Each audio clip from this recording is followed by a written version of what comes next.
Imagine करो आपकी हर महीने की सैलरी में पीएफ डिडक्ट होता है। आपको लगता है कि ये सारे पैसे रिटायरमेंट फंड में सेफली इन्वेस्टमेंट होता है। लेकिन फ़िलहाल एक केस ऐसा आया है जहां पे ईपीएफओ यानी कि एम्प्लॉय प्रोविडेंट फंड ऑर्गेनाइजेशन ने रिलायंस कैपिटल के इन्वेस्टमेंट को लेकर सीबीआई ने जांच शुरू कर दी है। सीबीआई ने ये एलिज लॉस एलिगेशंस लगाए कि रिलायंस कैपिटल इन्वेस्टमेंट में ईपीएफओ के 1816 करोड़ रुपए का एलिज लॉस किया गया है। तो अब समझते हैं एग्जैक्टली हुआ क्या। 2013 और 2014 के बीच में ईपीएफओ ने रिलायंस कैपिटल के बॉन्ड्स में करीबन 2,500 करोड़ इन्वेस्टमेंट किए।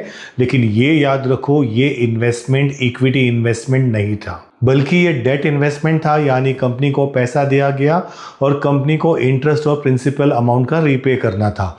असली प्रॉब्लम वहाँ पे शुरू हुई जब कंपनी की फाइनेंशियल पोजीशन कमज़ोर होने लगी और अक्टूबर 2019 को डिफ़ॉल्ट रेटिंग गिरने लगी। इसी तरह इंटरेस्ट पेमेंट भी डिफ़ॉल्ट होने लगे। तो यहाँ पे एक इम्पॉर्टेंट लेसन ये भी है कि बॉन्ड मार्केट में सिर्फ इन्वेस्टमेंट करने से ये नहीं होता कि इन्वेस्टमेंट कंप्लीटली रिस्क फ्री है। बॉन्ड मार्केट में क्रेडिट रिस्क होता है, जहाँ पे कंपनी इंटरेस्ट या प्रिंसिपल्स को डिफ़ॉल्ट करने लगती है और इन्वेस्टर्स को भारी नुकसान झेलना पड़ सकता है। तो ईपीएफओ के ऑफिशियल अकाउंट्स के मुताबिक रिलायंस कैपिटल में ईपीएफओ ने 2,500 करोड़ इन्वेस्टमेंट किए और अब सब्सटैंशियल आउटस्टैंडिंग इंटरेस्ट और प्रिंसिपल अमाउंट बाकी है। 2026 में सीबीआई ने ये एलिगेशंस लगाए कि 1816 करोड़ का एलिज लॉस हुआ है ईपीएफओ को रिलायंस कैपिटल में बॉन्ड में इन्वेस्टमेंट करने के बाद। तो यहाँ पे एक इम्पॉर्टेंट पॉइंट, ये सिर्फ एलिगेशंस है। इन्वेस्टिगेशन और कोर्ट प्रोसेस एक अलग मैटर है।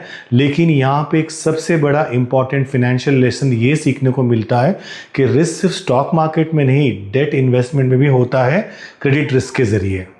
और जब हम किसी इंस्टीट्यूशंस को अपनी रिटायरमेंट सेविंग्स को मैनेज करने देते हैं तो सवाल यही नहीं होना चाहिए कि पैसा कहाँ पे इन्वेस्टमेंट हुआ है।